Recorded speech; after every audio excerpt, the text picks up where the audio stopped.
Tonight, we're going to be getting a little litigious with Law, Lies, and Love Affairs by Jane Peden. My love is like a flower, I'm trying to get you open. You like love sour, then you should come try my poison. Oh, hey there. I'm Rodney V. Smith. The V is for virtuous because somebody's got to have the high moral standards around here. And I'm a Wattpad author and star, and also the winner of a Wattie Award in 2018 for my book, The Canefield Killer, which is available on Wattpad, so you have to check it out. Also, make sure you check out How Not to Vampire, my ongoing vampire series. It's funny as hell.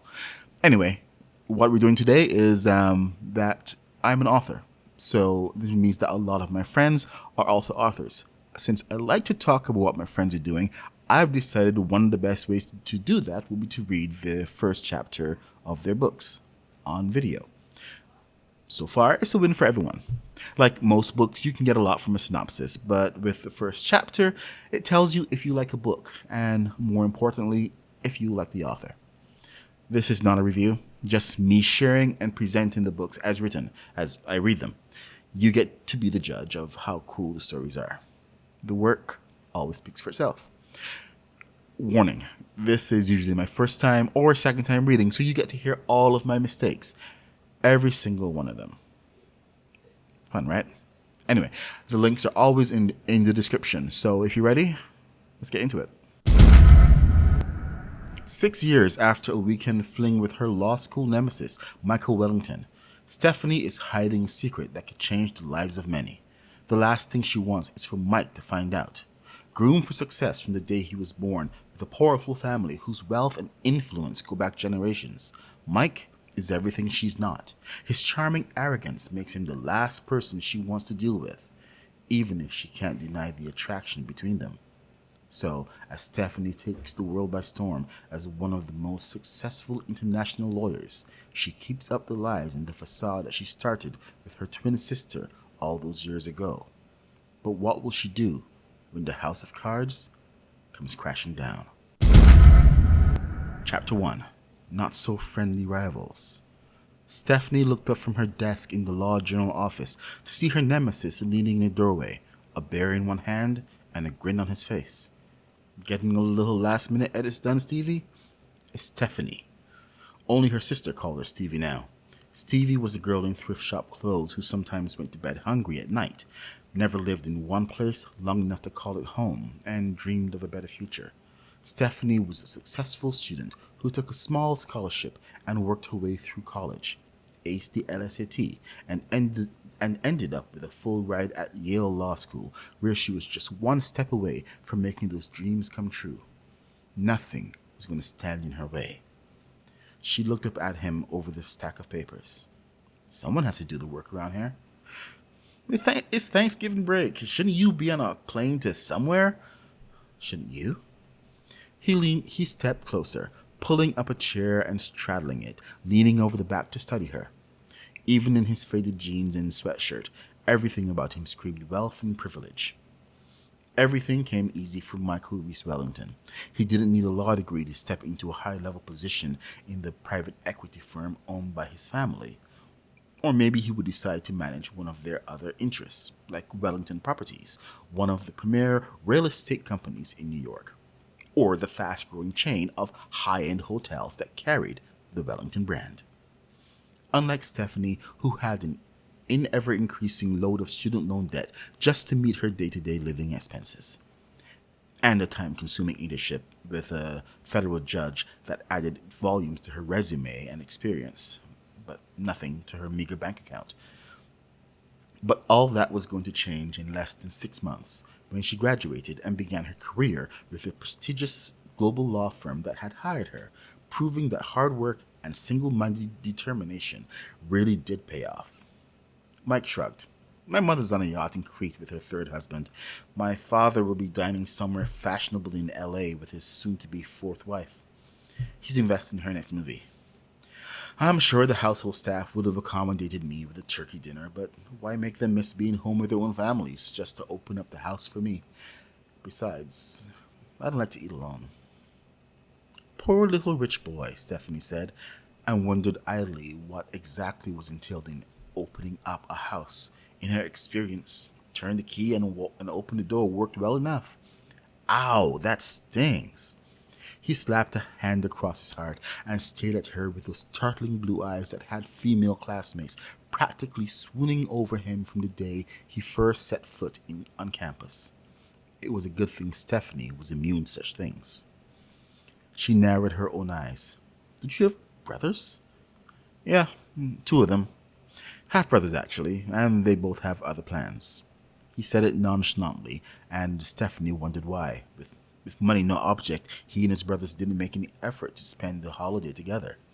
She wished she was spending Thanksgiving with her own sister, Samantha, but unfortunately, the cost of flying from Connecticut to the small town in the Midwest where Sam had just started teaching a new job had where Sam had just started a new teaching job was way more than she could justify, especially since she and her sister already had plans to spend Christmas together. What about you? Family? I have a sister, but she recently moved to Wisconsin. It's not really practical for me to fly there just for a long weekend. So, what are your plans for tomorrow? I'm just going to catch up on some editing. He looked at her in horror. You're planning to spend Thanksgiving Day here in the Law Journal office? Is the building even open? I'm taking some stuff back to my apartment to edit. Her roommates will be out of town, and she was looking forward to a little peace and quiet, even if it was the kind of holiday that made most people want to surround themselves with family. He leaned forward. Spend the day with me tomorrow. Are you out of your mind? Apparently. He leaned closer and actually winked at her. Winked. Do it anyway. Look, I don't want to be rude, but of course you do. I'm proposing we declare a truce. A truce? A truce. Why? Because it's no fun going to a fancy restaurant alone on Thanksgiving. I wasn't planning to. Oh, you meant you. Aren't there dozens of girls just breathlessly hoping to spend time with you? Probably. He grinned. But if you pull someone away from their family on a major holiday, they get ideas. She snorted. Any girl who took a player like Mike seriously had to be out of her mind. Exactly, he said, making her wonder if she'd spoken out loud or he just read her thoughts. Thanks, but no thanks, she said. He shrugged and reached over and grabbed her phone off the table, took a selfie, and tapped some numbers onto the screen. What are you doing? Putting myself in your contacts. He stood up, tossed the phone to her. Putting myself in your contacts. Putting myself in your contacts. He stood up, tossed the phone to her. That way you can give me a call when you change your mind. As if. Stephanie woke up the next morning from a nightmare where she was trapped in a blizzard on the planet Hoth with a snow monster about to devour her and no lightsaber anywhere to be found, and realized her apartment was freezing. She adjusted the settings on the thermostat, but the heater did not kick in. Marvelous. Her phone call to her landlord went directly to voicemail. Even if she could reach him, it was doubtful he'd be able to get someone out to service it on Thanksgiving Day. By noon, she decided that she was probably going to have to spring for a hotel room for the night and hope she could reach the landlord on Friday. Like her three roommates, everyone else in the old duplex that had been remodeled into apartments had apparently left town for the holiday. She tapped the search for nearby economy hotels into her phone, and several popped up, only to be replaced by Mike's face filling the screen as her phone buzzed with an incoming call. The man managed to look smug, even in the selfie he had helpfully inserted into her contacts. What? Stephanie said. Is that how you answer your phone? What if it was the hiring partner at some fancy law firm calling you on Thanksgiving? Besides, I knew it was you. You put your face in my contacts. Right. So you're only selectively rude. Mike, why are you calling me? To see if you've reconsidered my invitation to dinner. Stephanie started to snap out a reply, then stopped. She was already going to have to pay for a hotel, and after all, she had to eat. And if she got Mike to just drop her off at the hotel after dinner, she could save the cost of Uber too. And honestly, the thought of eating Thanksgiving dinner alone in a diner or whatever else was even open today that she could actually afford was kind of depressing. Okay, she said, and there was silence on the phone for a few before Mike responded. Well, great. I didn't really think you'd change your mind. How about Paulino's? He asked, naming the current trendy dinner spot in New Haven. It takes 3 months to get a reservation there. I don't need a reservation. Of course not. His family probably owned the place. Or maybe the building where it was located. Probably the whole city block. She shook her head and exhaled. I don't have anything to wear to a place like that. What about that little number you wore to the Law Journal judicial reception last year? He remembered what she wore to an event a year ago. She'd gotten that sleek black dress on sale, and even then had felt the pain in her budget for more than a month. But it wasn't doing her any good just hanging in the back of the closet. Right by the stunning high-heel boots Samantha bought her last Christmas that she rarely had occasion to wear. Okay, shall I meet you there? A gentleman always picks up a lady, Mike said, smooth as silk, and she managed not to snort, because gentleman was pretty far down the list of words she'd used to describe him. Of course, she'd also hardly call herself a lady, not when she'd grown up on peanut butter sandwiches and microwavable cups of macaroni and cheese that her mother bought by the case at Walmart so that she and Samantha could fend for themselves during her double shifts waiting tables.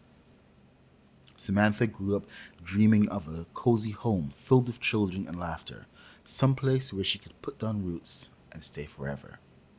And Stephanie dreamed of a career that would take her away from small, dingy apartments and greedy landlords who raised the rent, and you had to move out in the middle of the night and live in your car until you found someplace new. She dreamed of a career that would give her the chance to travel the world and enough income to never ever worry about. I'll pick you up at 4, Mike said, breaking her train of thought.